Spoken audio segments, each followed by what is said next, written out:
Alhamdulillah, selalu saja lisan kita memuji Allah atas segala nikmat yang dilimpahkan kepada kita.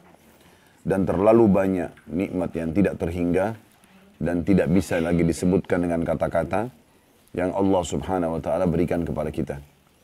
Bermula dari anggota tubuh saja, berapa banyak orang yang buta tidak bisa melihat, kita masih bisa melihat. Orang yang tuli, sementara kita masih bisa mendengar. Orang yang bisu, sementara kita masih bisa berbicara. Berapa banyak orang yang mungkin kakinya pincang, tangannya puntung, ataupun anggota-anggota tubuh lain yang tidak bisa berfungsi maksimal, sementara kita bisa menikmati semua itu. Sebuah nikmat yang tidak bisa terhitung lagi. Ini nikmat Allah subhanahu wa ta'ala yang masih kecil. Belum lagi nikmat-nikmat Allah subhanahu wa ta'ala yang di luar tubuh kita, yang cukup banyak kita bisa nikmati. Dan berapa banyak makanan yang sudah kita konsumsi selama kita hidup. Minuman yang kita minum selama kita hidup. Berapa banyak tempat yang nikmat yang kita bisa pakai untuk istirahat, tidur, yang tidak bisa terhingga lagi. Itu sudah sekian tahun kita hidup, sekian tahun juga Allah berikan kepada kita. Semua itu nikmat yang harusnya kita syukuri kepada Allah subhanahu wa ta'ala. Dan terus saya ingatkan, termasuk nikmat besar adalah Allah milik kita untuk menjadi jemaah haji di tahun ini. Dan semoga haji kita menjadi haji yang mabrur. Semua dosa kita diampuni oleh Allah subhanahu wa ta'ala. Seluruh amal yang sudah kita kerjakan diterima dengan pahala yang sempurna. Dan semoga kita pulang, Allah berikan kepada kita tiket untuk menuju ke surga firdausnya tanpa hisab. Dan kita juga mendoakan saudara kita, kerabat kita yang belum Allah mudahkan untuk datang tahun ini. Semoga Allah subhanahu wa ta'ala mudahkan mereka untuk datang dan juga mendapatkan pahala haji yang sempurna. Serta semoga juga Allah mengulang-ulangi kesempatan mas ini buat kita selama ajal belum datang. Dan juga dengan haji yang mabrur selalu. Allahumma amin. Dan jadi kita panjatkan salam hormat kita kepada Nabi besar Muhammad sallallahu alaihi wa ala alihi wa sahbihi wasallam. Sebagaimana Allah telah perintahkan kita untuk mengucapkan salam hormat tersebut. Pada kesempatan ini insya Allah kita akan lanjutkan judul kita sebab-sebab kebahagiaan.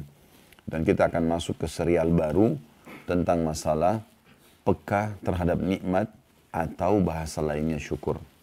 Kembali saya ingatkan, serial pertama kita membahas tentang tauhid Allah. Bagaimana setiap mukmin meyakini dengan hatinya. Selalu merenungi dengan fikirannya dan mengaplikasikan dengan anggota tubuhnya la ilaha illallah, la ma'budu bihaqqin illallah.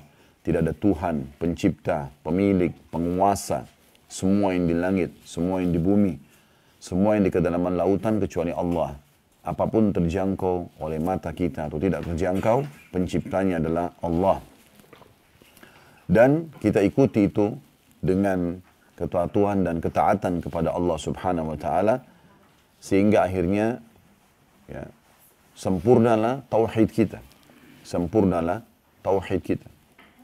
Kalau kita sedang sehat, yang memberikan, menciptakan kita Allah, yang juga menciptakan kesehatan itu Allah, yang bisa mempertahankan hanya Allah. Kalau kita sedang ada ujian, maka yang menciptakan kita Allah, yang menciptakan ujian itu Allah, dan yang bisa memberikan jalan keluar hanya Allah. Ini kekuatan tauhid yang merupakan sebab kebahagiaan pertama. Sehingga apapun yang sedang kita lihat dan kita rasakan dari kenikmatan, kita harus tahu itu adalah milik Allah dan dari Allah. Tugas kita menikmati dan bersyukur.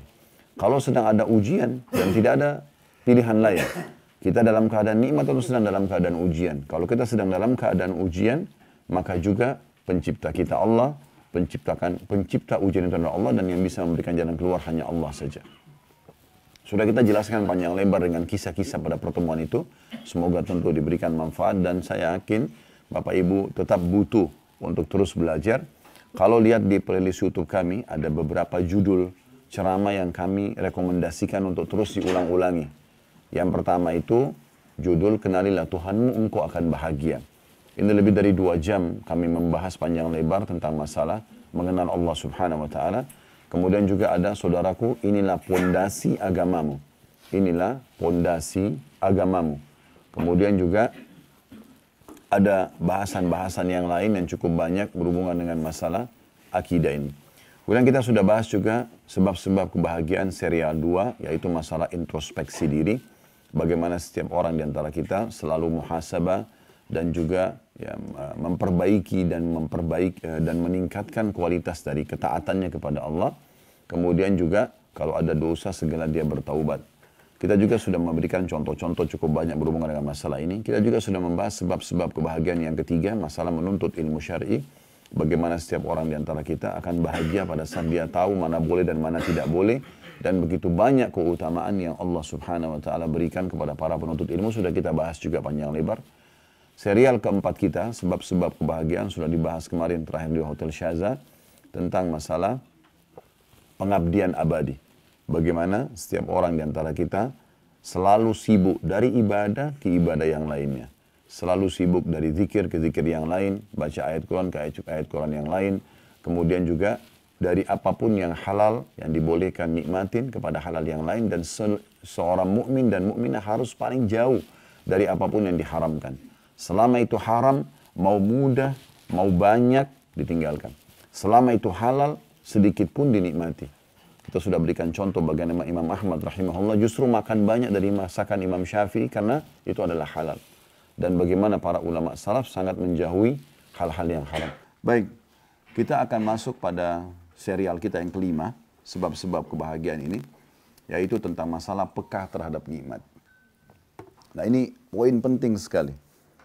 Karena peka terhadap nikmat ini artinya kita betul-betul selalu saja dalam setiap detiknya yang kita lihat adalah nikmat Allah. Dan dengan ini, maka semua yang kita anggap sebagai sebuah ujian akan jadi kecil. Bahkan kita anggap juga bisa berbalik, kita anggap sebagai sebuah nikmat. Hal-hal mungkin yang kita anggap kurang baik. Misal kita anggap kurang baik itu lapar misalnya. Haus misalnya. Capek misalnya. Karena orang kalau ditanya, apakah Anda mau haus? Jawabannya tidak. Mau lapar? Enggak. Mau capek? Enggak. Mau sakit? Enggak. Orang semua jawabnya enggak. Tapi berarti kan seakan-akan itu bukan nikmat ya. Tapi kalau kita peka teman-teman sekalian, kita akan menyadari itu adalah nikmat yang sangat besar. Karena kalau tanpa lapar kita nggak enak makan. Tanpa haus kita nggak enak minum. Bukan nggak enak sih dalam arti kata tidak bisa menikmati nggak, tapi beda. Dengan tanpa capek kita nggak enak istirahat. Sekarang contohnya, kalau kita sudah makan kenyang, anggap kita makan makanan yang enak, kemudian kenyang. Setelah itu dihidangkan lagi makanan terenak di dunia dan termahal. Setelah kenyang, apakah kita masih mau makan? Enggak kan? Cuma 2-3 orang yang jawab ini. Berarti semua masih mau makan kalau kenyang? Oh enggak, alhamdulillah. Soalnya saya nanya cuma 2-3 orang yang jawab. Dalam hati beda. Kalau dalam hati itu pas saya tidak nanya. Kalau saya nanya berarti saya butuh jawaban. Umumnya orang kalau sudah kenyang kan tidak mau makan ya. Seenak apapun makanan itu, semewah apapun kita sudah nggak mau makan. Kenapa? Sudah kenyang. Tapi coba kalau kita lapar, nasi, tempe, sambal, lahap sekali kita makan. Berarti kalau kita lapar, sekarang mulai hari ini ke depan kalau sudah belajar, jangan bilang aduh lapar. Bilangnya apa? Alhamdulillah lapar. Ini sederhana. Kenapa? Karena dengan lapar itu kita enak sekali makannya. Coba kita bayangkan teman-teman, kalau kita lagi tidak haus.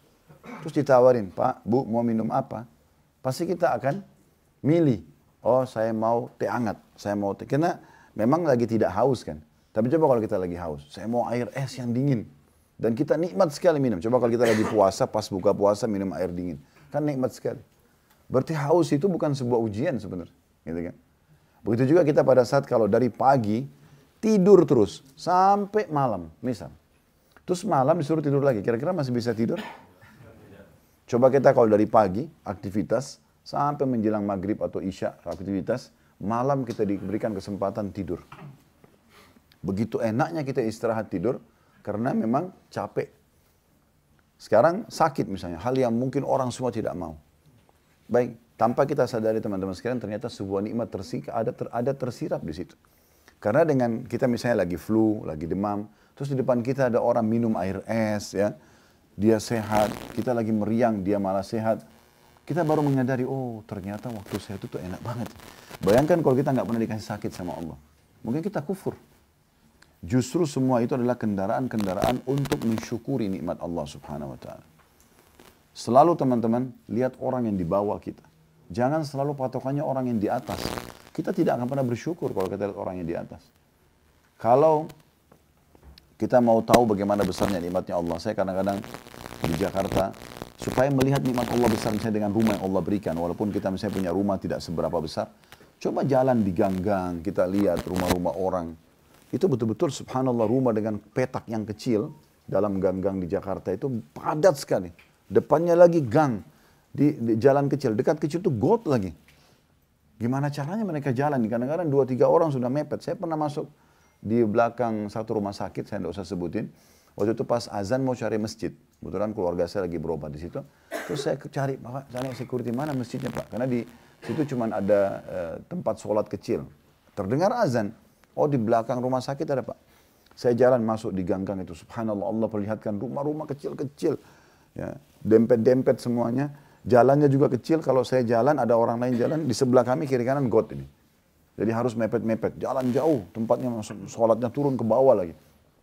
Tapi orang-orang hidup di sana. Ada yang jualan di situ. Ada yang ngobrol depan rumahnya bahagia saja. Tegur-tegur sapa sama tetangganya. Yang seperti ini harus dilihat teman-teman. Supaya kita yang ada di komplek perubahan ini, oh ternyata luar biasa nikmat. Jangan lihat selalu rumah yang lebih besar di komplek sebelah. Gak akan terima kasih sama Allah. Kita akan anggap kecil itu semua.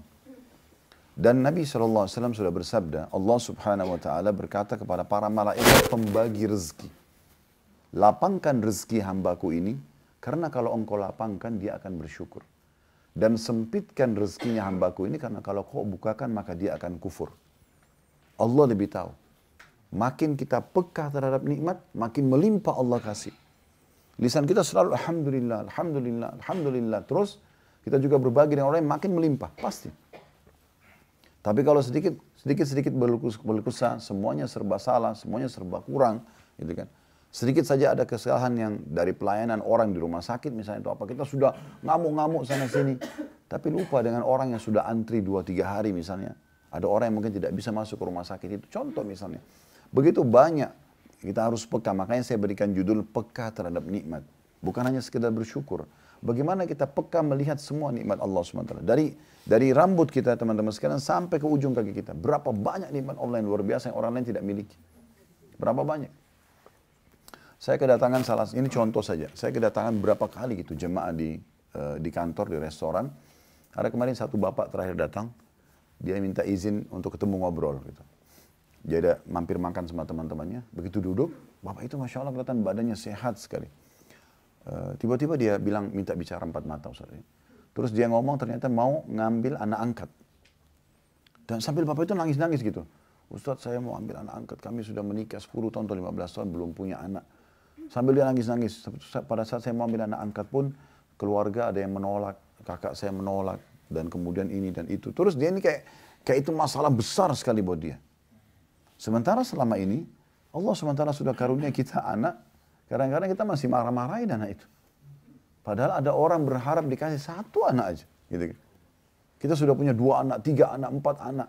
Kadang-kadang anak itu cuma aktif, kita bilang nakal. Aktif. Justru bagus. Nanti kalau sudah sakit baru kita sedih. Kenapa? Anak-anak memang masanya aktif. Gitu kan. Loncat sana, loncat. Semua anak-anak itu biasa jatuhin barang, pecahin gelas. Itu semua anak. Kalau cuma anak kita mungkin aneh. Kan gitu. Tapi subhanallah banyak orang begitu. Kadang-kadang ngomong yang nggak enak gitu kan. Kamu kok nakal sekali. Ini kan bahasa berbahaya ya.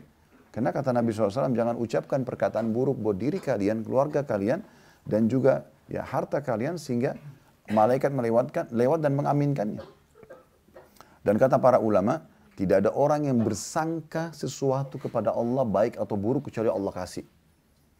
Oh, saya kayaknya nyesal nikah sama orang ini. Allah kasih. Penyesalan. Menyesal ibu punya anak kamu. Ya jadi nyesal. Ya. Ini sering saya sampaikan di pengajian. Syekh Sudais, hafidhahullah. Beliau sekarang bukan cuma imam haram, tapi pemimpin 2 haramain. Ya. Mekah sama Madinah ini beliau ketuanya gitu. Salah satu waktu pernah diwawancarai, ditanya di sini, sekarang kan imam paling senior beliau ya, dari masa Raja Fahad, Raja Abdullah, sekarang Raja Salman, 3 raja beliau masih hidup. Dan memang dari doa-doanya kalau lagi malam 27 Ramadan, ya. Itu kalau teman-teman pas dengarin dan ngerti artinya itu luar biasa. Belum minta terus dipanjangin umur, dalam keadaan sehat, dan memang Allah kasih itu. Depan mata kita bisa lihat bertahun-tahun suaranya tetap begitu bagus, padahal sudah tua. Pernah ditanya, apa kata kunci rahasia Anda bisa sukses seperti ini? Sampai luar biasa gitu. Ya saya pernah teman-teman sekalian berdakwah ke Irian, masuk ke satu wilayah pedalaman, itu dari Jakarta ke Timika, Timika ke daerah itu lagi, masih naik pesawat Twin Otter 1 jam ke daerah Agats, naik masuk lagi ke Atsi namanya, jauh sekali. Mungkin sekitar, kalau saya tidak salah 3 jam naik speedboat lagi. Masuk ke dalam, pedalaman benar. Di sana ada satu masjid umat Islam buat, dan lagi diputar tilawahnya Syekh Sudes, gitu kan, sebelum azan gitu. Saya sebenarnya berpikir pada saat ini, Syekh Sudes kalau tahu suaranya sampai bergema di hutan, mungkin beliau sedih kali bergembira dengan Allah SWT. Tapi luar biasa Allah sampaikan begitu. Tahu apa rahasianya? Pada saat ditanya, apa rahasianya? Dia bilang doa ibu saya. Kata yang wawancarai, memang apa doa ibu Anda?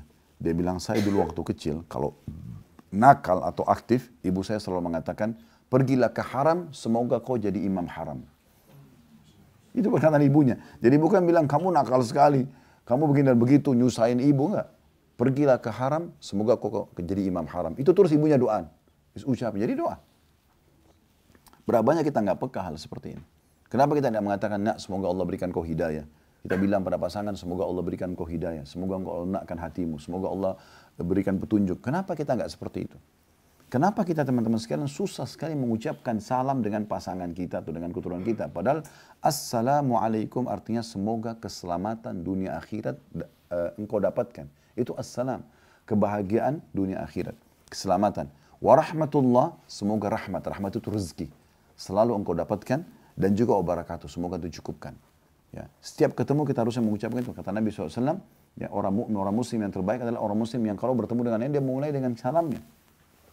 Kenapa kita malas sekali ucapkan? Berapa banyak orang yang harusnya setiap hari komunikasi sama istri atau suaminya atau orang tua sama anaknya tidak ucapin salam. Ya, di sini di Saudi, teman-teman sekalian, jangan aneh, jangan merasa asing. Cuma kalau orang-orang dari negara lain saya memang tidak melihatnya. Tapi kalau di sini di Saudi ini, kalau kita naik ke lift misalnya di tempat-tempat umum mereka yang biasa kumpul, karena di sini kan lagi kumpul jemaah haji ya. Nah biasanya di tempat-tempat umum di luar itu, kalau kita lagi di lift ada orang masuk pasti salam. Assalamualaikum warahmatullahi wabarakatuh. Naik di pesawat, kita naik di pesawat, kalau Saudi Airline misalnya, saya sering dapat gitu. Duduk di bisnis kelas, ada orang masuk, Assalamualaikum. Di ekonomi lewat, dia Assalamualaikum. Di bus umum, Assalamualaikum warahmatullahi wabarakatuh. Begitu orang salam, biasa sekali. Saya pernah satu kali naik di lift di PGC, di Pasar Grosir Cililitan waktu itu, mau sholat di lantai 7 kalau tidak salah. Begitu saya masuk, liftnya agak penuh. Terus saya salam, Assalamualaikum warahmatullahi wabarakatuh. Semua mata orang lihat saya aneh. Oh iya. Maksudnya siapa orang ini salam? Waktu itu memang saya belum dikenal di media seperti sekarang ya. Orang pada bertanya semua. Karena biasanya kita terbiasa salam sama orang yang dikenal kan. Kan ini aneh.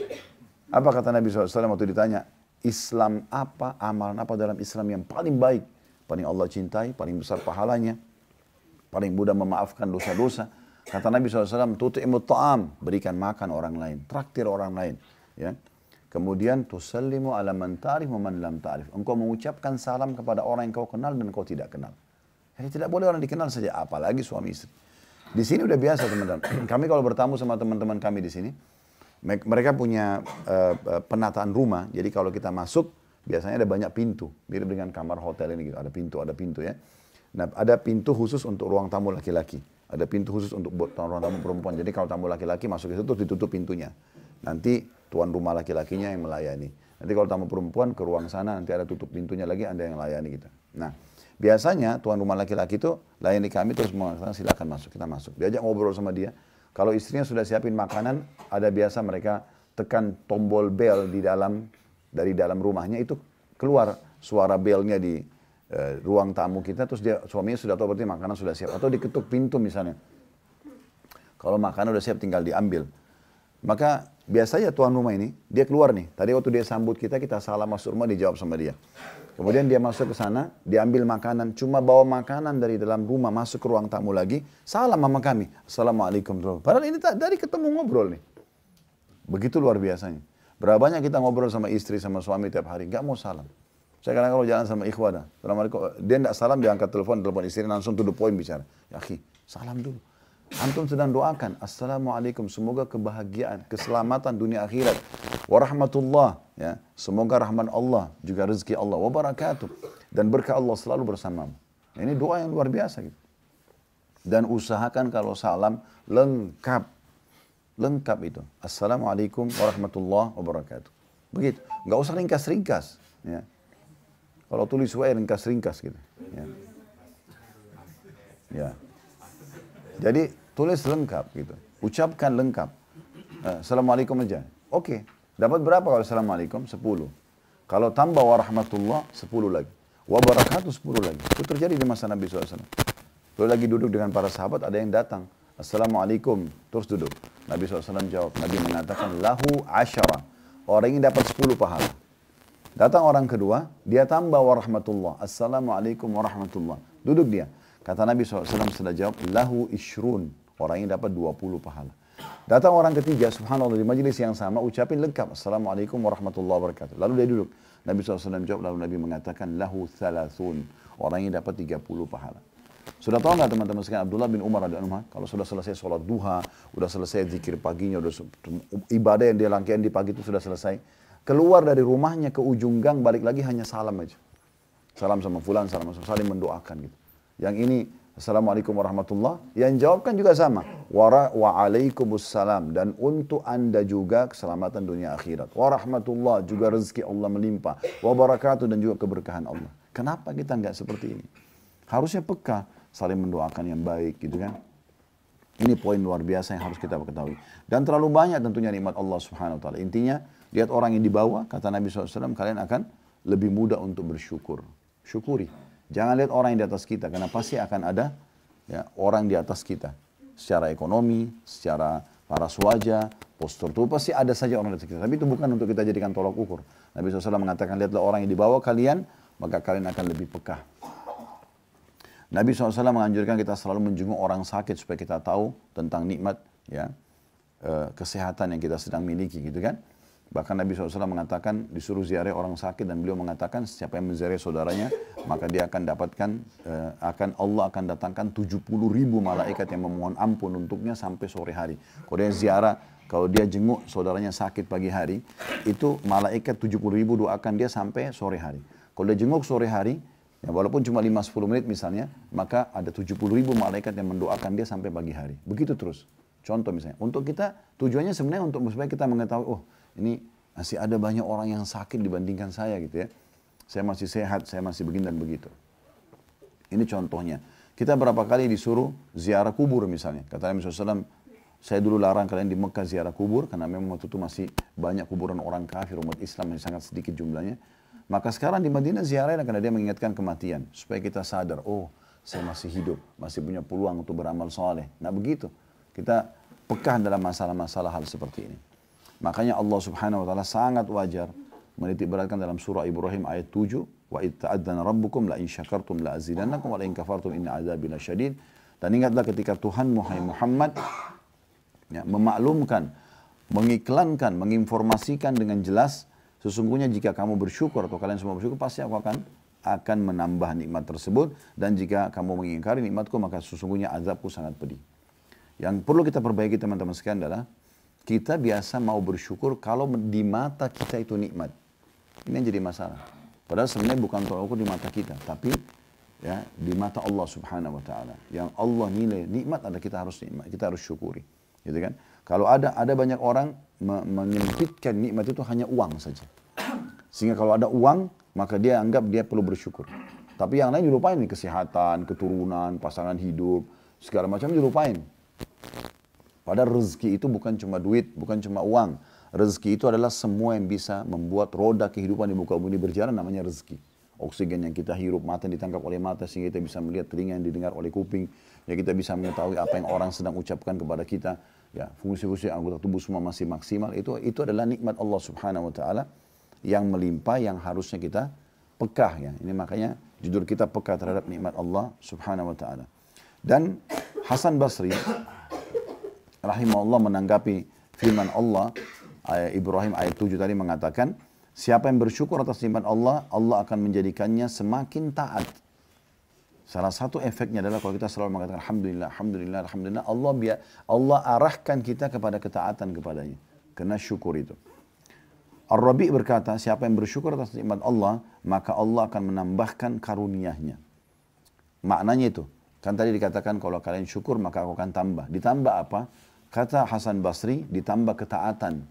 Nah, sehingga dia makin taat kepada Allah. Dengan makin taat kepada Allah maka makin berlimpah lagi rezekinya. Ya, ibaratnya kalau pegawai itu makin patuh ya, dengan peraturan perusahaan, maka makin banyak mendapatkan perhatian khusus dari perusahaan. Nah, seperti itu. Ar-Rabi' bin Huthaim rahimahullah berkata, siapa yang bersyukur kepada Allah, maka Allah akan menambahkan karunia. Maksudnya rezeki yang melimpah. Bukan hanya uang, tapi semua yang membuat roda kehidupan bisa berjalan, namanya rezeki. Kemudian Muqatil rahimahullah berkata, siapa yang bersyukur atas nikmat Allah, maka Allah akan menambahkan baginya kebaikan-kebaikan dunia. Semua kebaikan dunia akan dia dapatkan dengan dia bersyukur kepada Allah subhanahu wa ta'ala.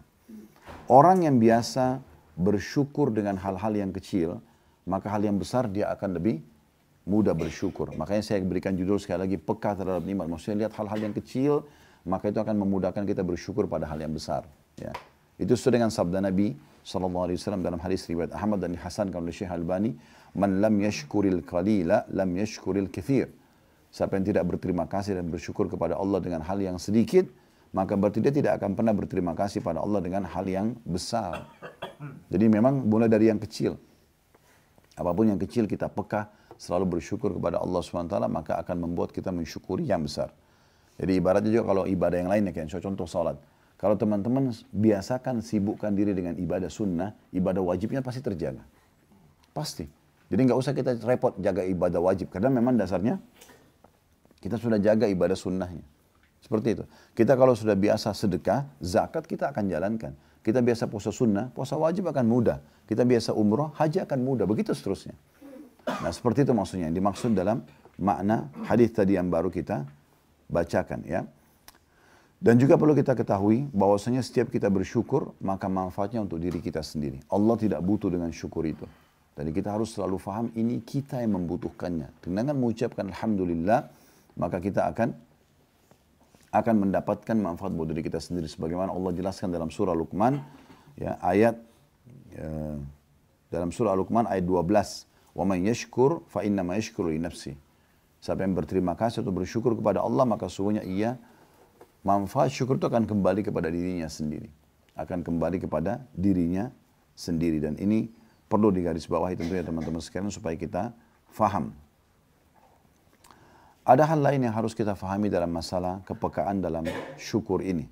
Ya. Yaitu Ibnu Taimiyah rahimahullah mengatakan, syukur itu harusnya, kata beliau, asyukru yakunu bil qalbi wal lisan. Ya. Asyukru yakunu bil qalbi wal lisanu wal jawarihu walhamdu la yakunu illa bil lisan. Syukur itu harus dijalani dengan 3 anggota tubuh. Ya. Dengan hati, kita yakini itu adalah semua nikmat dalam hati kita. Kemudian lisan selalu mengucapkan, dan yang tidak kalah penting, seluruh anggota tubuh juga ikut. Nanti kita jelaskan masalah anggota tubuh ini ya. Adapun ya, alhamdulillah, maksudnya puji-pujian saja, itu hanya dengan lisan. Jadi kalau mau dianggap orang itu bersyukur, dia harus 3 hal yang dilakukan. Ya, hatinya meyakini itu adalah sebuah nikmat. Jangan dia pungkir dalam hati lalu lisannya mengatakan Alhamdulillah, enggak. Memang dia tahu ini adalah sebuah nikmat dalam hatinya, kemudian dia ucapkan dengan lisannya. Lalu ini yang tidak kalah penting, anggota tubuhnya dipakai dalam ketaatan. Tidak pantas teman-teman sekalian, kita ini sudah diberikan kesehatan oleh Allah, mata kita terang, telinga kita bisa mendengar dengan baik, semua anggota tubuh baiklah. Lalu kita pakai bermaksiat kepada Allah, ini tidak pantas gitu. Ya. Masa kita diberikan fasilitas kalau kita pakai berdosa gitu. Harusnya jangan. Jadi kita harus fahami tentang masalah ini. Ya.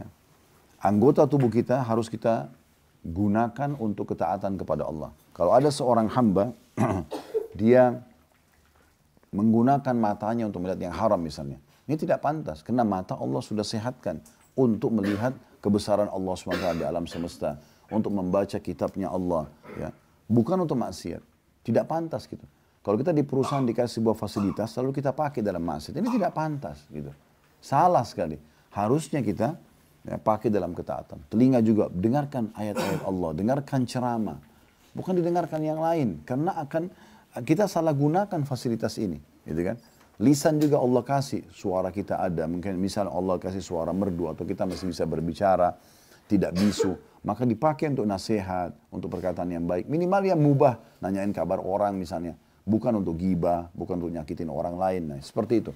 Nah, itu yang dimaksud dengan menggunakan anggota tubuh dalam ketaatan kepada Allah Subhanahu wa taala. Dan kalau ada orang menggunakan fasilitas yang Allah berikan pada kemaksiatan, buat dosa, ya. Terutama teman-teman, saya nasihati diri saya dan teman-teman sekalian. Ini kita sudah haji. Allah sudah perlihatkan kita bagaimana kita ibadah kepadanya, dipilih dari para hamba-hambanya, dijanjikan dengan janji yang banyak. Jangan pulang dari haji ini kembali kepada pelanggaran ini. Ini sayang sekali. Berapa banyak orang pulang dari haji berubah. Tadinya di sini sudah mulai soleh dan soleh, pulang ke Indonesia mulai berubah lagi. Kembali lagi ke masa-masa jahiliyahnya dulu. Ini keliru sekali. Perhatikan Ibnu Qayyim sangat peka menyampaikan dalam kitab Madarikus Salikin beliau. Jadi 1 halaman 337. Annal ma'asi, ya, dikata beliau, kulliha atau kullaha. Annal ma'asi kullaha min naw'il kufri al-asghar fa innaha diddu syukri alladhi huwa al-amalu bit-ta'ah. Kata beliau, seluruh maksiat, seluruh dosa, tidak terkecuali, kecil ataupun besar, masuk dalam kufur. Ya, kufur nikmat maksudnya. Maksiat itu bertolak belakang dengan sikap syukur. Orang bilang Alhamdulillah tapi tetap buat dosa. Jadi bertolak belakang. Gitu. Karena bentuk syukur adalah dengan beramal ketaatan. Orang kalau betul-betul berterima kasih pada perusahaan, dia akan loyal dengan perusahaannya. Itu baru benar. Ya. Bentrok dong kalau dia mengatakan misalnya, oh saya kerja di sini, saya bangga. Tapi di belakang dia rusak namanya perusahaan, itu kan tidak mungkin. Atau dia pakai fasilitas yang dia salah gunakan misalnya, itu tidak mungkin. Nggak ketemu. Yang benar adalah kalau dia dikasih kebaikan, maka dia justru membalasnya dengan kebaikan. Nah ini poin penting, ya. Ibnu Qayyim juga mengatakan bahwasanya rukun syukur itu ada 3. Ada rukunnya, wajib kita fahami. Yang pertama, mengakui nikmat itu berasal dari Allah. Jadi kita betul-betul akui ini adalah dari Allah Subhanahu wa ta'ala. Kemudian yang kedua, memuji Allah atas nikmat tersebut.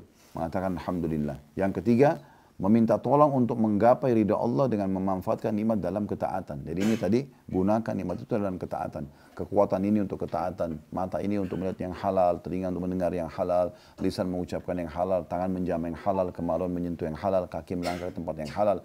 Dan harus ada perubahan. Gak bisa kita teman-teman sekalian merasa selalu cukup dengan apa yang sudah kita lakukan, tidak. Selalu kita meningkatkan kualitas tersebut. Ya. Justru termasuk juga rasa syukur kepada Allah Subhanahu wa ta'ala, itu kalau kita tadinya pernah melakukan pelanggaran, sekarang kita tutupi pelanggaran itu dengan kebaikan-kebaikan. Saya kasih contoh. Pernah dengar Abu Jahal ya, Fir'aun umat ini, ya, diberikan julukan Fir'aun umat ini, meninggal dalam keadaan kafir di perang Badar.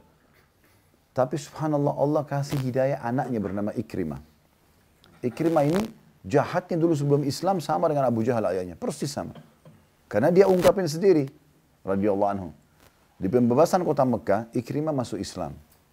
Setelah masuk Islam, pada saat itu awalnya dulu kebencian dalam Islam. Dia tidak mau dengar Al-Quran, tidak mau dengar Nabi. Pokoknya intinya ini musuh diperangi. Sampai dia pembebasan kota Mekah, pasukan besar masuk di sini, umat Islam 10.000 orang menguasai Mekah. Mereka tidak bisa lagi melawan. Di saat itu dia mulai duduk merenung. Ada apa ini? Kekuatan apa yang sedang masuk ke kota dia? Kemudian dia coba dengarin Al-Quran dengan merenungi dalam bahasa Arab. Dia ngerti bahasa Arab. Barulah masuk dalam iman dalam hatinya. Setelah itu dia mengatakan, ya Rasulullah, sungguh ini firman Tuhanku yang luput dariku selama ini. Lalu dia menangis. Lalu dia mengatakan, ya Rasulullah, ini bahasa dia yang perlu kita jadikan bahasan ya. Dia mengatakan, ya Rasulullah, mulai hari ini saya akan mengeluarkan infak sebesar dulu yang pernah saya keluarkan pada saat memerangi Anda. Agar Allah memaafkan kesalahan-kesalahanku. Jadi sebab dia dalam riwayat lain dia mengatakan apa? Ya Rasulullah, tidak ada satu kesempatan pun untuk memusuhi Anda. Baik menggunakan harta, menggunakan lisan, menggunakan kekuatan fisik, kecuali saya ikut. Sekarang saya akan balas semua itu untuk saya ganti. Harta saya akan infak untuk justru membela agama Allah. Lisan saya sekarang untuk membela agama Allah. Fisik saya untuk membela agama Allah. Dan betul Ikrimah buktikan itu. Betul. Beliau keluarkan hartanya sekian banyak untuk menutupi kesalahannya di masa lalu yang dulu dia infakkan dalam maksiat. Kemudian betul juga dia lisannya selalu digunakan berdakwah, nasihatin orang. Padahal dulu musuhnya Islam yang luar biasa. Sama-sama ayahnya, persis sama. Anak sama ini kembar memerangi Nabi SAW. Dan mereka tidak mau masuk Islam hanya karena merasa kenapa dari sukunya Nabi Muhammad keluar Nabi. Kenapa Abu Jahal itu ditanya. Pernah ditanya dulu ya. Kenapa sama Abu Sufyan sama teman-temannya? Karena Nabi SAW seringkali kalau malam membaca Al-Quran di rumahnya beliau, rumahnya Khadijah. Rupanya ada 3 tokoh Quraisy ini sering datang dengar diam-diam. Abu Jahal, Abu Sufyan sama ada satu lagi. Subhanallah saya lupa nama satu orang ini. Tapi 3 orang ini dengar tapi di sisi sudut rumah Nabi yang berbeda-beda. Di sini satu, di sana satu, di sana. Mereka pikir tidak ada yang lihat. Mereka dengar ayat dari malam sampai pagi. Nabi baca, dengar. Karena dalam bahasa Arab mereka ngerti. Mereka tersentuh sebenarnya. Pada saat mereka mau pulang, bertemu 3 orang ini. Saling tanya, kenapa di sini? Ngapain di sini? Akhirnya mereka kayak saling malu sendiri. Oh, saya dengarin ayat. Saya juga sama. Apa yang kamu rasakan? Iya ya. Kayaknya ada kebenaran di sini. Ini Abu Jahal, Abu Sufyan dan satu lagi tokoh Quraisy. Kalau tidak salah cuma Abu Sufyan yang masuk Islam nantinya. Ringkas cerita, mereka janjian. Ini nggak boleh kita kesini lagi loh. Kalau kelihatan sama masyarakat Mekah, nanti mereka masuk Islam nih. Nggak boleh. Ternyata mereka sudah janjian bubar. Mereka pikir temannya ini semua jujur. Besok malam mereka datang lagi. Sama-sama lagi datang. Iya, itu dalam riwayat Sahih. Besok sama lagi mereka datang. Bubar ketemu lagi. Janjian lagi. Sampai 3 hari. Setelah 3 hari, Abu Sufyan penasaran. Datanglah Abu Sufyan kepada temannya yang satu yang maaf, yang saya lupa namanya. Bagaimana menurut kamu? Saya tidak dengar kecuali kebaikan. Semuanya baik-baik. Perintah kebaikan, larangan kebaikan, memperkenalkan kepada Tuhan Allah dan orang Quraisy sebagaimana saya bilang kemarin, mereka kenal Allah. Mereka tahu Ka'bah ini adalah rumahnya Allah. Mereka tahu menciptakan langit dan bumi Allah. Cuma mereka syirik. Datangkan batu yang dianggap perantara antara Allah. Jadi minta dulu sama patung baru ke Allah. Gitu. Ini nggak boleh. Minta kepada kuburan dianggap langsung kepada Allah. Allah nggak butuh perantara. Minta langsung kepada Allah Subhanahu Wa Taala. Akhirnya mereka berdua sepakat. Oke, kita datang kepada Abu Jahal. Waktu itu Abu Jahal ini julukannya oleh masyarakat Mekah disebut dengan Abul Hakam. Abul Hakam itu maksudnya orang yang sangat bijaksana. Teman-teman perlu tahu ya, Abu Jahal itu tampan sekali orangnya. Orangnya tinggi kekar, badannya bagus gitu kan. Punya kedudukan tinggi di Mekah ini. Secara fisik dan jabatan luar biasa orang itu, gitu kan. Jadi memang punya kelebihan dia. Terus dia didatangi sama Abu Jahal, sama Abu Sufyan dan temannya. Kami mau tanya oleh Abu Hakam. Dan sebab dia dikatakan Abu Jahal justru karena kejadian ini. Berubah julukannya dari Abu Hakam kepada Abu Jahal. Dan itu cuma umat Islam mengatakan Abu Jahal. Artinya orang yang sangat bodoh. Abu Jahal itu. Jahal kan bodoh. Gitu kan? Gara-gara kejadian ini. Maka pada saat itu 2 orang yang datang kepada Abu Jahal. Waktu itu dipanggil Abu Hakam. Wahai Abu Hakam. Bagaimana pendapatmu? Kita harus jujur nih. 3 hari kita sama-sama janjian tidak mau ulangi dengar Al-Quran. Kita malah dengar. Bagaimana pendapatmu? Apa kata Abu Jahal? Dengan jujur dia mengatakan. Saya perlu sampaikan apa adanya. Kalau apa yang saya dengar semuanya kebenaran. Gak ada yang salah. Bahkan sangat menyentuh bacaan Muhammad itu. Lalu kata Abu Sufyan, kenapa kau nggak beriman? Kalau kau beriman, kamu pimpinan kami. Kami semua akan beriman nih. Karena kalau Abu Jahal beriman pada saat itu, semuanya orang masuk Islam. Satu Mekah. Karena dia pimpinannya. Gitu kan? Maka jawabannya begini. Bayangkan, bahan ini gara-gara rasisme saja ini ya. Dia mengatakan fanatisme kesukuan. Dia bilang dari dulu, sukuku sama suku Muhammad bersaing. Mengurus Mekah. Kalau mereka datangkan makanan minum untuk jemaah haji, kami juga lakukan itu. Kalau mereka bentuk pasukan membela Mekah, kami juga bentuk pasukan. Tapi sekarang dari suku Muhammad keluar Nabi. Kalau di sukuku tidak ada Nabi, berarti sukuku akan kalah. Karena itu aku tidak akan beriman pada Muhammad selamanya. Waktu sampai ke telinga Nabi, Nabi bilang, namanya sekarang Abu Jahal. Memang orang bodoh, karena dia hampir panen semua pahalanya orang satu Mekah. Itu luar biasa gitu. Tapi kita kembali kepada adanya Ikrimah radhiyallahu anhu. Ini beda. Dia tahu nih apa ayahnya bilang, perangi Nabi dengan lisan, iya, caci maki Nabi, salahin Nabi, katain penyihir, bayar orang-orang penyair untuk melantunkan menghina-hina Nabi. Kemudian juga secara harta, semua yang bisa dikeluarkan harta untuk memerangi Nabi dan Islam dikeluarkan. Tambah lagi fisik, perang Badar, Ikrimah ikut bersama ayahnya Abu Jahal, untuk ayahnya terbunuh. Ya. Di perang Uhud juga ikut. Ya. Sampai di perang Khandak juga ikut. Nah terakhir pembebasan kota Mekah baru dia masuk Islam. Kata Ikrimah, ya Rasulullah, saya baru saya peka mendengarkan firman Tuhanku yang selama ini luput dari aku. Sampai dia nangis karena dengar Al-Quran. Dia bilang, mulai sekarang saya akan mengembalikan semua, menutupi kesalahan saya itu dengan ini. Dulu kalau saya memerangi Anda dengan lisan, mulai sekarang saya akan mendakwahkan Islam itu. Kalau dulu saya perangi dengan harta, sejumlah berapa harta saya keluarkan, saya akan berinfak jalan Allah sebesar itu. Dan saya juga akan membawa fisik ini untuk di jalan Allah. Dan ternyata betul, Ikrimah radhiyallahu anhu terbunuh mati syahid. Ya, terbunuh mati syahid dalam salah satu peperangan. Jadi memang teman-teman dari kisah ini yang perlu kita sampaikan adalah bagaimana seseorang kalau nikmat Allah melimpah pada dia, jangan gunakan pada kemaksiatan. Kalau pernah digunakan dalam kemaksiatan, kesehatan ini, mata, telinga, segala macam, harta kita yang melimpah kita pakai maksiat, sekarang harusnya kita balik setelah faham ini. Tidak boleh lagi.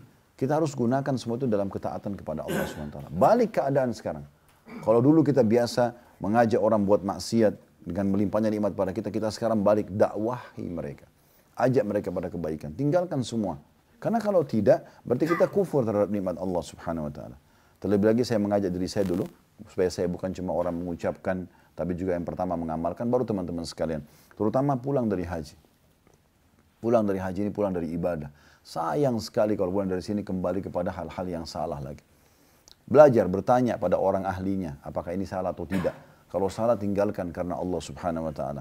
Balik sekarang keadaan. Kalau kita dulu selalu mengajak traktir teman-teman kita pada kemaksiatan, sekarang kita balik traktir mereka dalam kebaikan-kebaikan, gitu kan? Ajak mereka hadiri pengajian mana, ya, ajak mereka umroh dan haji. Kita bukan lagi ajak mereka ke diskotik, ke tempat-tempat maksiat, bukan, kita harus tinggalkan semua itu.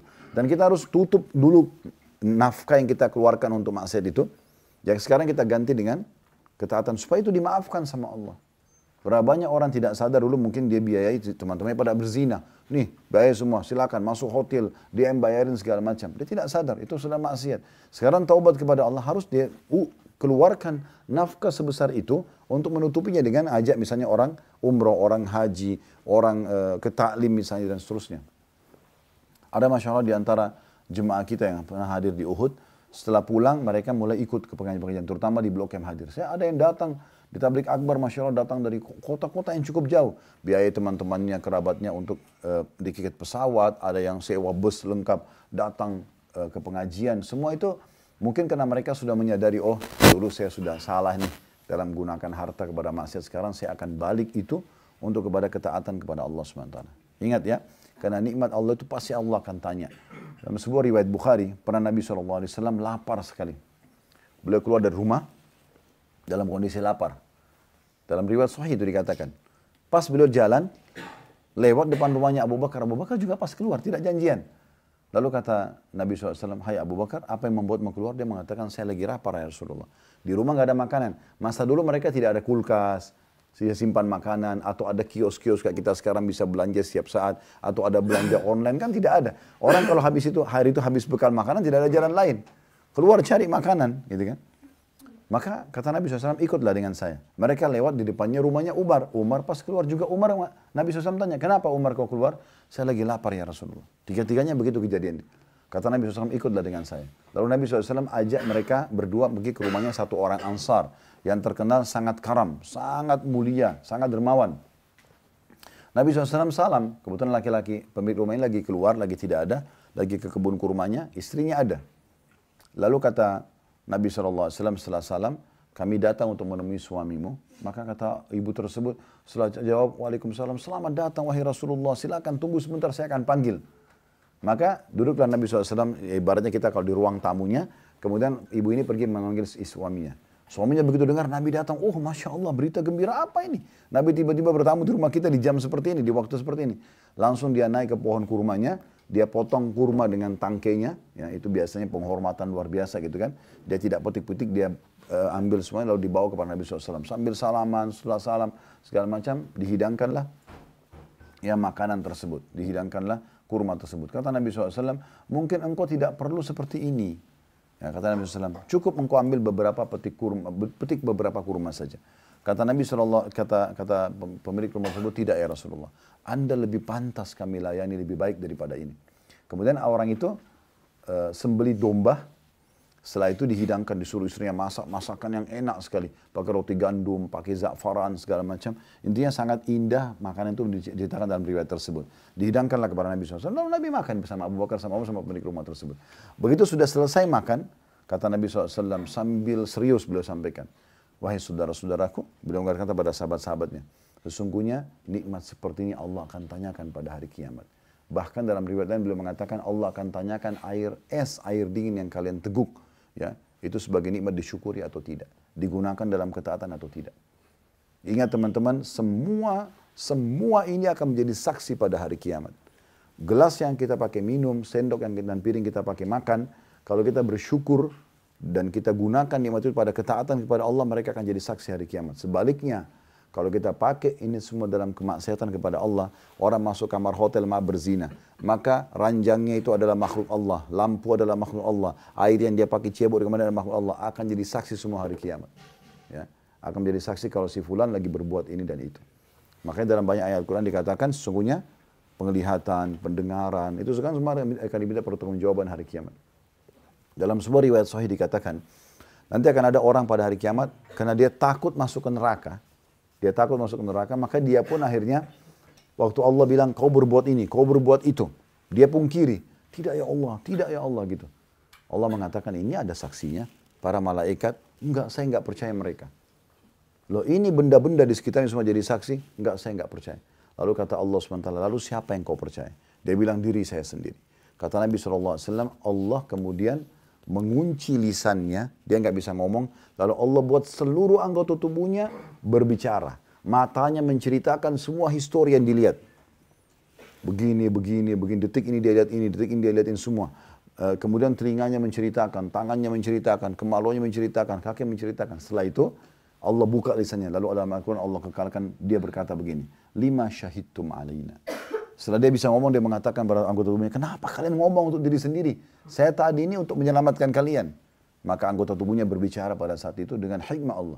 Ya, mereka mengatakan, antakanallah alladzi antaka kulla syai'. Yang membuat kami bisa bicara ini Allah. Yang membuat semua sesuatu bisa berbicara. Maka hati-hati teman-teman sekalian. Jadi gunakan kesehatan ini, kekuatan ini, harta ini, peluang ini semua dalam ketaatan. Kalau dulu pernah kita gunakan dalam kemaksiatan, sekarang saatnya kita bertaubat dan kita balas itu. Sebagaimana kasus tadi Ikrimah dan contoh kita seperti ini banyak sekali. Justru kita sekarang alihkan kepada kebaikan-kebaikan. Kita sekarang justru mengajak orang pada ketaatan-ketaatan seperti itu. Jadi ini penting untuk digarisbawahi. Makanya perlu kita tahu bahwasanya menggunakan ketaatan, menggunakan nikmat pada ketaatan bagian daripada syukur itu sendiri. Ya. Kemudian juga dalam riwayat yang lain yang perlu kita garis bawahi, kalau ada orang nikmat Allah SWT melimpah pada dia dan dia tetap gunakan dalam kemaksiatan, ini masuk dalam istilah tadarruj. Apa itu tadarruj? Tahapan siksaan dari Allah. Saya kasih gambaran lebih jauh. Kaum-kaum yang Allah binasakan sebelum kita, seperti misalnya kaum Lut yang melakukan homoseksual, kaum Nabi Saleh, ya, kaum Thamud, ada kaum Ad, kaumnya Nabi Hud, ya, ada Namrud, kaumnya Nabi Ibrahim, ada Fir'aun, kaumnya Nabi Musa, banyak sekali. Mereka itu sebelum Allah datangkan hukumannya, Allah binasakan mereka, itu Allah datangkan nikmat yang melimpah di hari-hari terakhir.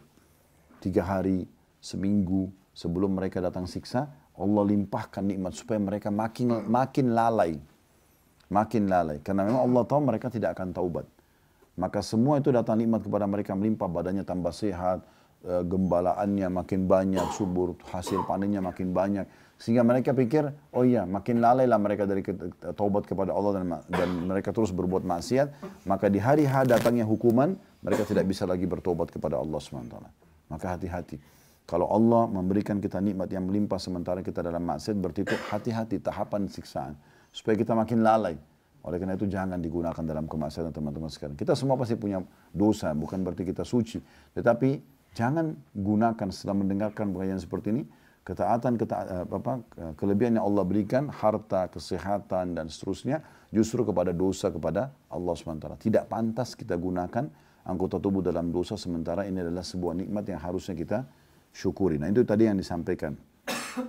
Dan kata Nabi SAW, wa inna rajula la yuhramur rizqa bidzambi nusibu, ya, atau yusibu. Sesungguhnya seseorang itu bisa terhalangkan dari mendapatkan rezeki yang harusnya didapatkan justru karena dosa yang dia lakukan. Dari satu sisi, dia bisa jadikan itu adalah tahap siksaan, sehingga dia makin lalai. Atau sisi lain, ada banyak rezeki yang harusnya sampai pada dia tertahan justru karena dosa yang dia lakukan. Abu Hazim rahimahullah berkata, wa amma man syakara bilisanihi wa lam yashkur bi jami' a'dha'ihi, adapun orang yang cuma bersyukur dengan lisannya tapi tidak dengan anggota tubuhnya, famathalu kamathali rajulin lahu kisa'un fa akhadha bi tarafi falam yalbishu falam yanfa'u dhalika min al-bardi wal harri wal thalji wal matar. Jadi seperti ibaratnya orang yang cuma lisannya mengatakan alhamdulillah tapi tetap anggota tubuhnya buat dosa, ya tetap melakukan maksiat kepada Allah, ya. Siapapun yang bersyukur dengan lisannya namun tidak bersyukur dengan anggota badan lainnya, itu seperti seorang yang mengenakan pakaian. Ia ambil ujung pakaiannya saja. Dia tidak pakai semuanya, tidak dikenakan seluruhnya. Maka pakaian tersebut tidak akan memberikan manfaat untuk melindungi dirinya dari dingin, panas, salju ataupun hujan. Jadi ibaratnya seperti itu, ya. Oleh karena itu kita harus hati-hati. Muhammad bin Ahmad, ya, menukil sebuah statement lain dari Abu Hazim rahimahullah. Beliau mengatakan, kullu ni'matin la tuqarribu minallahi azza wa jal fahiya baliyah. Semua nikmat yang tidak digunakan untuk mendekatkan diri kepada Allah, ya, justru harta digunakan jalan Allah, lisan digunakan untuk nasihatin orang, ya, atau mata digunakan untuk melihat yang halal, telinga mendengar yang halal, tangan menjamah yang halal, kemaluan yang halal, kaki melangkah pada yang halal. Semua nikmat yang tidak digunakan pada ketaatan kepada Allah, fahiyya baliyah, maka itu adalah musibah. Itu adalah musibah. Diambil dari kitab Hilyatul Awliya, jadi 1 halaman 497. Jadi memang mereka itu, para ulama salaf selalu pekah dengan nikmat-nikmat Allah subhanahu wa ta'ala, sehingga mereka justru makin besar nikmat, makin banyak bersyukur. Makin banyak bersyukur, ya. Pernah ada seorang sahabat, pernah seorang tabi'in, namanya Urwa bin Zubair rahimahullah. Siapa Urwa bin Zubair ini, teman-teman? Salah satu ulamanya tabi'in. Ayahnya dia Zubair bin Awam radhiyallahu anhu, salah satu dari 10 orang sahabat yang masuk surga. Urwa ini seorang ulama yang masyhur, tapi ada kejadian luar biasa dalam hidupnya dan sangat berhubungan dengan masalah bagaimana dia bersyukur gitu. Satu waktu dia diundang oleh khalifah yang pada saat itu, ya, yang pada saat itu menjadi raja, yang memang waktu kecil mereka bersahabat.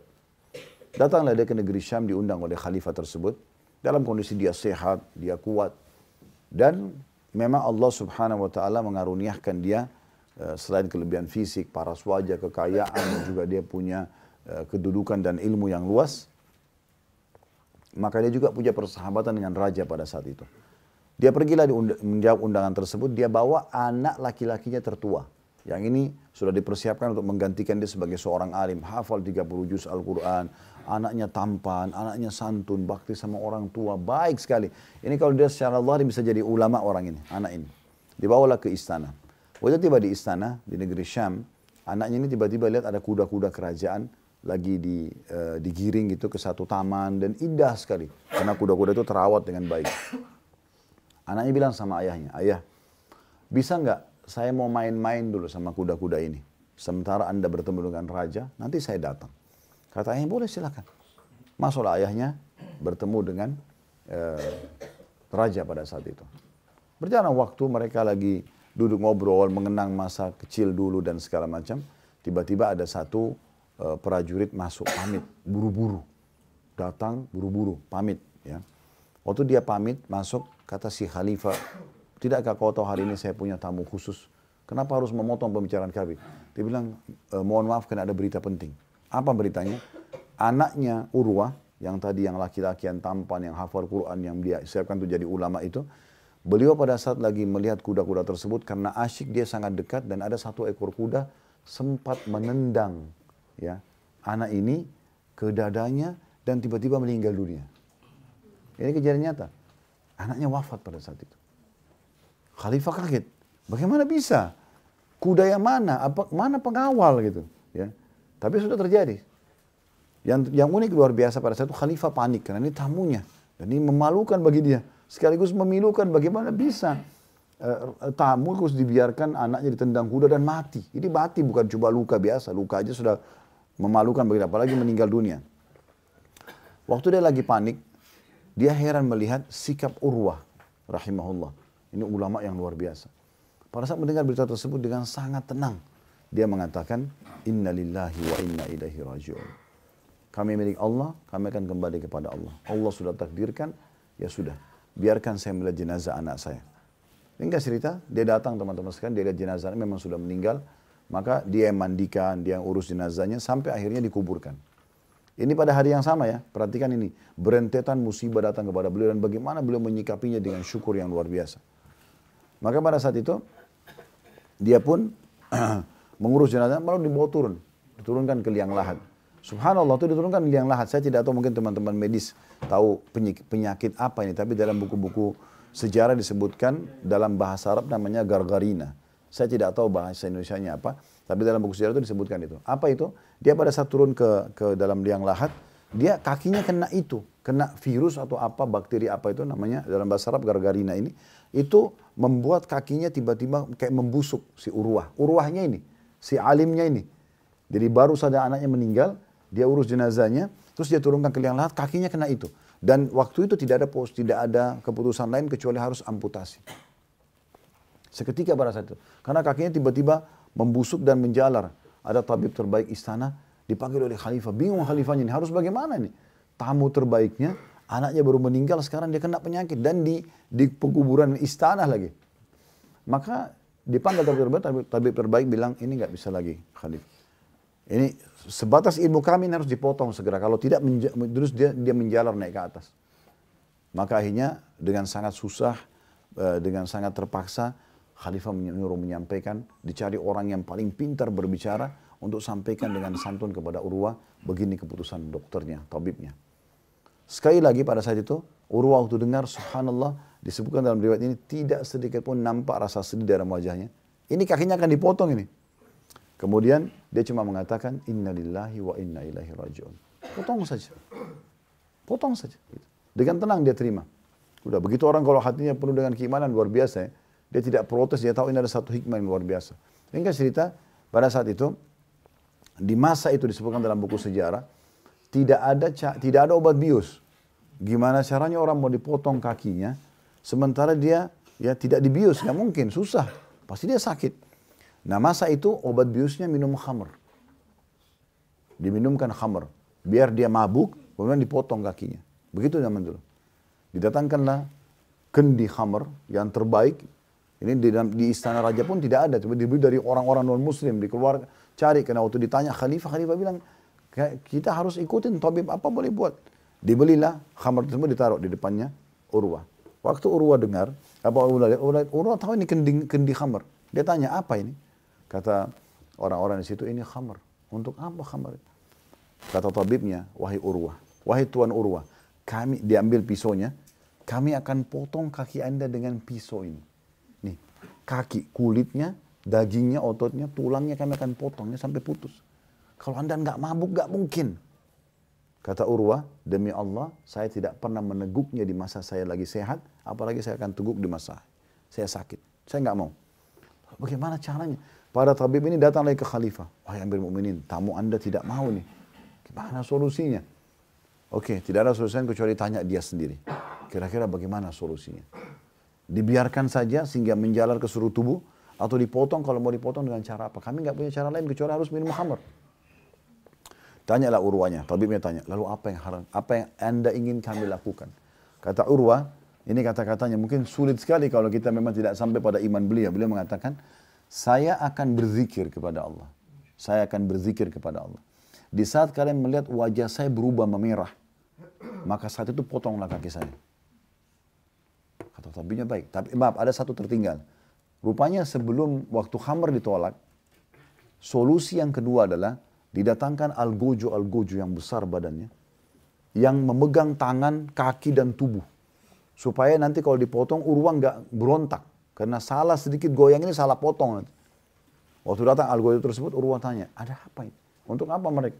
Kata mereka, kaki Anda akan kami potong, wahai Tuan Urwah. Harus Anda kami pegang. Dan tidak bisa orang sembarangan, harus yang kuat-kuat seperti ini. Kata Urwah, saya nggak butuh. Tidak usah pakai mereka. Nah waktu itu yang ketiga lah ditanya kepada khalifah.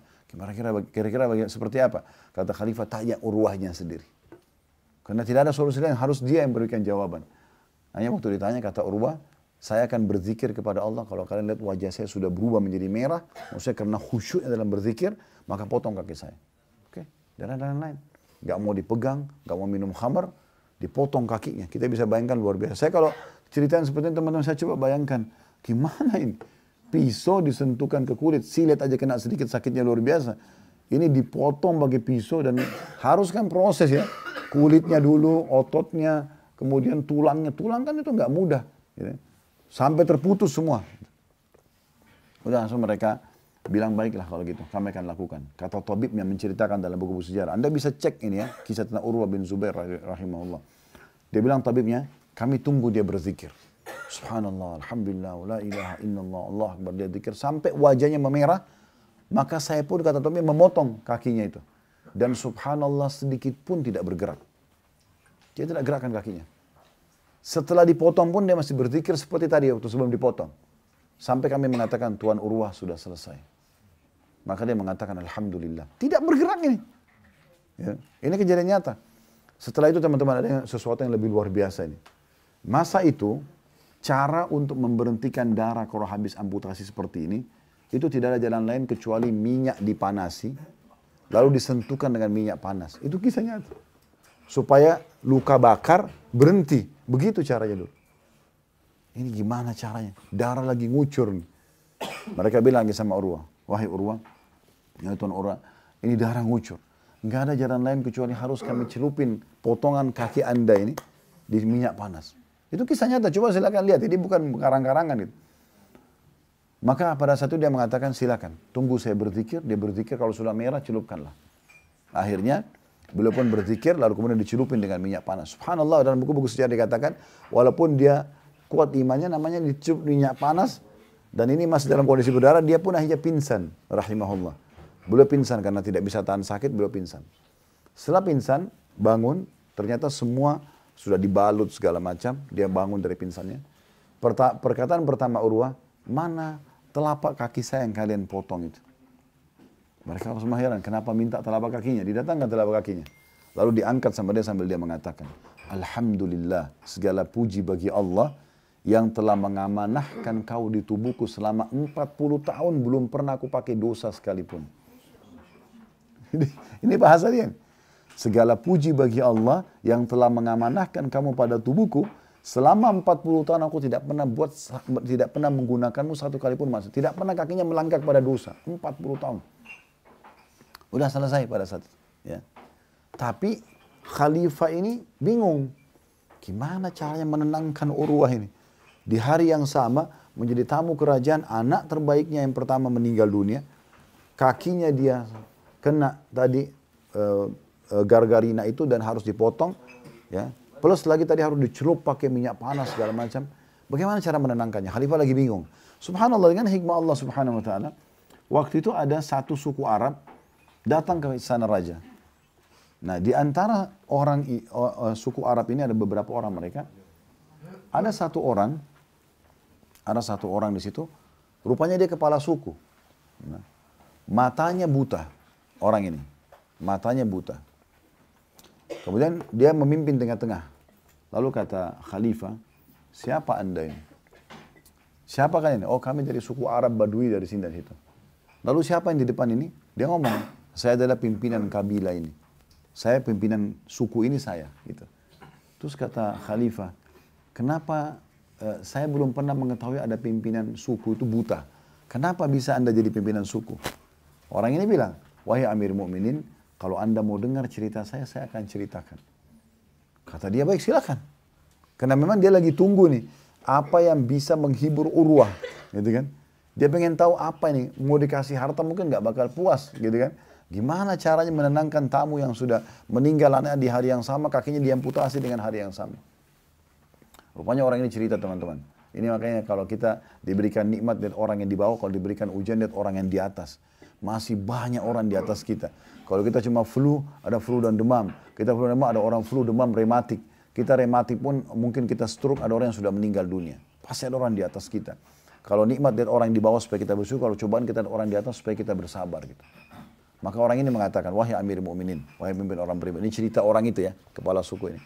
Dia bilang, saya di suku saya tidak ada yang mengalahkan ketampanan saya. Memang orang itu tampan, tapi matanya buta. Ya.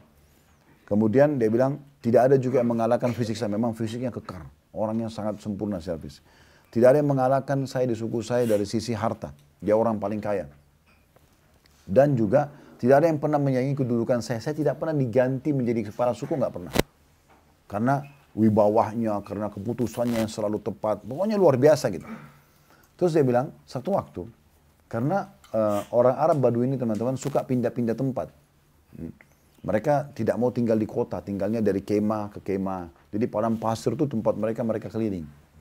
Ingatkan saya kembali ke poin ini, saya ingin tambahkan sebuah informasi. Dan saya kembali di sini kisah Urwa ya, kisah orang kepala suku ini. Saya pernah waktu kita buat umroh plus Aqsa, di Jordan itu kami lewat dari kota Petra menuju ke Amman. Karena satu yang dikunjungi adalah kota Petra, 7 keajaiban dunia itu kami ke Amman, lewatin padang pasir. Ada banyak kemah-kemah orang Badui di situ. Saya tanya orang Jordan asli itu, ini siapa mereka? Ini orang-orang Badui. Kenapa pemerintah Jordan, saya bilang, kenapa pemerintah Jordan tidak urus mereka? Tidak bangunin rumah sakit, tidak bangunin sekolah, perbaikin. Kenapa mereka dibiarin tinggal dalam kemah? Kata orang ini, orang-orang Badui ini memang tidak mau. Mereka pernah dibuatin sama pemerintah rumah sakit, mereka pernah dibuatin sekolah, mereka pernah dibangun rumah, ditinggalin sama mereka. Memang mereka maunya tinggal di kemah. 2 minggu sini pindah ke sana, 2 minggu sana pindah. Memang mereka pindah-pindah. Seperti itu kurang lebih. Kita kembali kepada kisah kita tadi. Kata orang ini, satu waktu saya pernah membawa suku saya semua pindah dari satu lokasi ke lokasi yang lainnya. Pada saat kami istirahat malam hari, tiba-tiba turun hujan lebat dan datang gelombang banjir yang sangat besar. Ya. Di lembah itu, karena di padang pasir itu kan, dia kalau ada cekungan lembah biasanya air kalau lagi banjir lewat situ. Maka semuanya ini terseret dengan banjir. Semua suku saya semuanya terseret. Bahkan saya seluruh anak-anak saya dan istri saya pun ikut terbawa arus. Semuanya mati, meninggal. Terbawa dengan arus di malam itu, satu malam itu ya. Terus dia bilang, setelah air itu hilang, saya sempat bergantung pada sebuah pohon. Gitu kan. Kemudian setelah air itu hilang, saya melihat ada satu ekor unta dari semua unta kami yang terseret dengan ombak yang besar itu, yang masih ada di situ. Terikat tali kenangannya di satu pohon, dan akhirnya tali itu tidak putus. Dan ternyata ada bayi saya, anak saya yang paling kecil masih ada. Kemudian setelah itu saya turun dari pohon tersebut, kemudian saya berusaha untuk menyelamatkan bayi saya. Begitu saya mendekat, datang seekor serigala. Ini kisah nyata ya. Ini bukan di karang-karang kisah ini. Datang seekor serigala, tiba-tiba lebih cepat daripada saya datang ke bayi tersebut, lalu digigit kepalanya. Dibawa bayi itu pergi. Maka saya kehilangan pada malam itu, keluarga saya semua termasuk anak saya sendiri yang saya mau selamatkan. Tinggal itu satu keluarga saya. Lalu saya mendekati unta saya. Unta itu karena mungkin stres, kena banjir segala macam. Tiba-tiba itu saya mendekat, dia berontak dan kedua kakinya diangkat lalu kemudian menendang kedua mata saya, maka butalah saya. Wahai Amir Mu'minin, dalam satu malam saya kehilangan seluruh anggota keluarga saya. Kehilangan seluruh anggota suku saya. Kehilangan seluruh harta saya dan kehilangan mata saya. Semua satu malam. Tapi orang itu bilang begini, Alhamdulillah. Dia ucapkan begitu. Kata Khalifah, bawa segera orang ini ke Urwa biar menceritakan tentang kejadiannya. Karena berarti ada orang lebih berat daripada Urwa. Datanglah orang tersebut menceritakan kepada Urwa, lalu Urwa bersyukur kepada Allah dengan itu. Ketutupannya teman-teman sekalian, pulanglah Urwa ke Madinah. Dengan kaki yang hilang satu, anaknya pun sudah meninggal dikubur. Ya. Masa itu orang tidak ada telepon bisa informasikan ke istrinya, kalau ini anak kita begini, tidak ada informasi. Keluarga di Madinah tidak tahu apa-apa. Pergilah mereka sampai akhirnya di kota Madinah. Waktu tiba di Madinah, orang semua akhirnya tahu ceritanya. Orang pada datang, ada yang bertakziah karena anaknya meninggal. Ada juga yang menyebutkan tentang supaya sabar karena kakinya dipotong gitu kan. Tapi subhanallah, begitu mereka sudah banyak ngomong gitu, lagi kumpul, kata Urwah, duduklah sebentar. Lalu pertama ucapan Urwah begini, Alhamdulillah, Allah mengambil satu anak saya, Allah masih menyisakan 3, karena dia punya 4 anak. Bayangkan ya, jadi yang dia lihat nikmat yang lebih, bukan yang dia lihat yang sedikit ini. Kan gitu. Jadi satu diambil, ternyata masih ada 3. Kalau kita kan mungkin tidak seperti itu cara lihatnya. Tapi ini dia, Alhamdulillah, dia jadikan ini bahan syukur. Allah ambil satu anak saya, masih ada 3 ditinggalkan. Allah ambil satu kaki saya, Allah masih sisakan 3. 1 kaki dan 2 tangan. Dan Alhamdulillah. Begitu bersyukur kepada Allah SWT. Coba lihat bagaimana besarnya nikmat Allah begitu. Kita sudah dikasih kaki masih sempurna, tangan, mata, telinga, segala macam. Jangan digunakan dalam dosa. Gunakan dalam syukur dan bertakwa kepada Allah Subhanahu wa taala. Ini yang sedang kita beratkan. Kalau Bapak Ibu pulang dan Bu dari pengingat ini bawa pesan ini, saya sudah cukup buat saya. Gunakan anggota tubuh kita dan semua nikmat ini yang Allah berikan justru pada ketaatan kepada Allah Subhanahu wa taala. Kapan kita gunakan dalam kepada kemaksiatan, maka bisa masuk dalam bab tadarruj. Ya, tadarruj itu berarti tahapan siksaan. Tahapan siksaan. Ingat teman-teman sekalian, kesehatan yang Allah berikan, kesempatan yang Allah siapkan, kemudian juga bahkan waktu kosong, waktu lowong, itu sebuah nikmat yang luar biasa. Kata Nabi SAW dalam hadis yang sahih riwayat Bukhari dari hadis Ibnu Abbas radhiyallahu anhu, ni'matani magbunun fihima katsirun minan nas. Ada 2 nikmat yang banyak manusia tertipu dan lalai darinya. Kemudian beliau mengatakan as-sihhatu wal faragh, adanya kesehatan, ini nikmat yang luar biasa, dan juga adanya waktu lowong. Jadi kalau ada waktu lowong, saya lagi lowong, ini lagi apa? Justru gunakan dalam ketaatan. Ya. Syaitan selalu menunggangi waktu lowong kita justru untuk berbuat dosa. Justru hanya membuang-buang waktu padahal yang berbau maksiat kepada Allah Subhanahu wa taala. Ini tidak boleh. Ya. Ini poinnya. Kita akan tutup teman-teman sekalian dengan beberapa poin, beberapa statement lagi. Ibnu Battal rahimahullah berkata, seseorang tidaklah dikatakan memiliki waktu luang hingga badannya juga sehat. Barang siapa yang memiliki 2 nikmat ini, waktu senggang dan nikmat sehat, hendaklah ia bersemangat. Jangan sampai ia tertipu dengan meninggalkan syukur pada Allah atas nikmat yang diberikan. Bersyukur adalah dengan melaksanakan setiap perintah ya, dengan nikmat itu dan meninggalkan larangan. Barang siapa yang luput dari syukur semacam ini, maka dia benar-benar tertipu oleh syaitan. Ya. Kapan dia gunakan nikmat Allah Subhanahu wa taala ini, waktu lowongnya, kesehatannya, kekuatannya, hartanya pada maksiat, berarti dia tertipu. Ini salah penempatan, harusnya digunakan dalam ketaatan kepada Allah Subhanahu wa taala.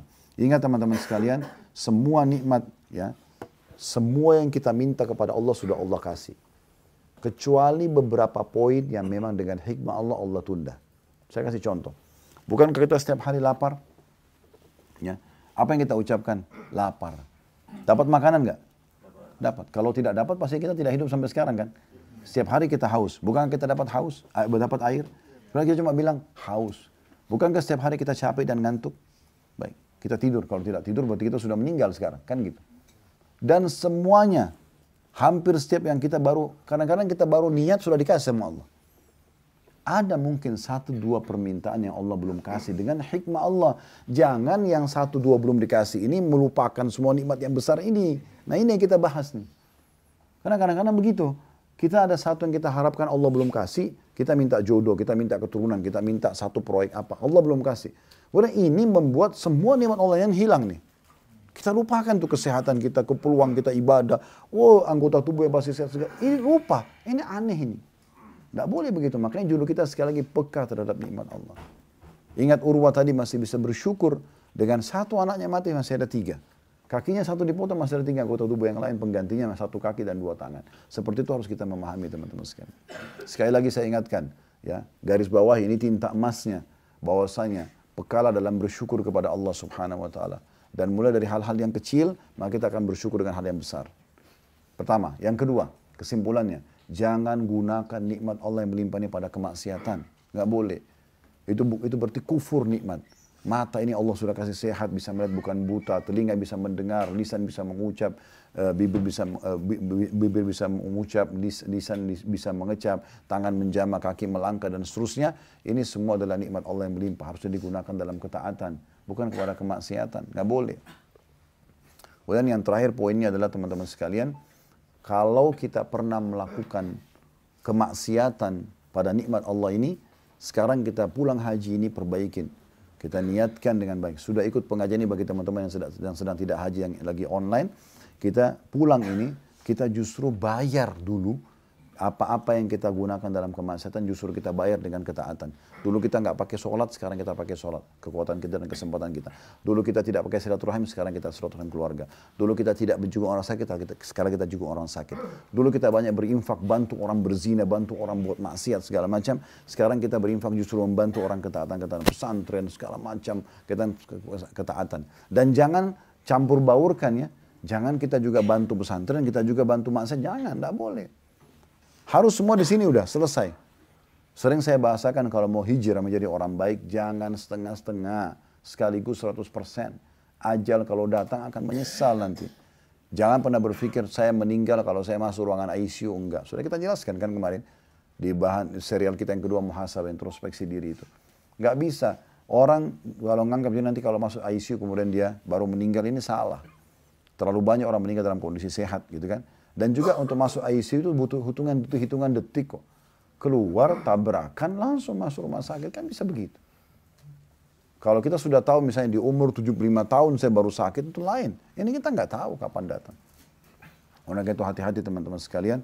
Dan ini insya Allah bahasan kita tentang masalah peka terhadap syukur. Nikmat Allah subhanahu wa ta'ala. Baik saya, subhanakallahumma bihamdika. Asyhadu an la ilaha illa anta astaghfiruka wa atubu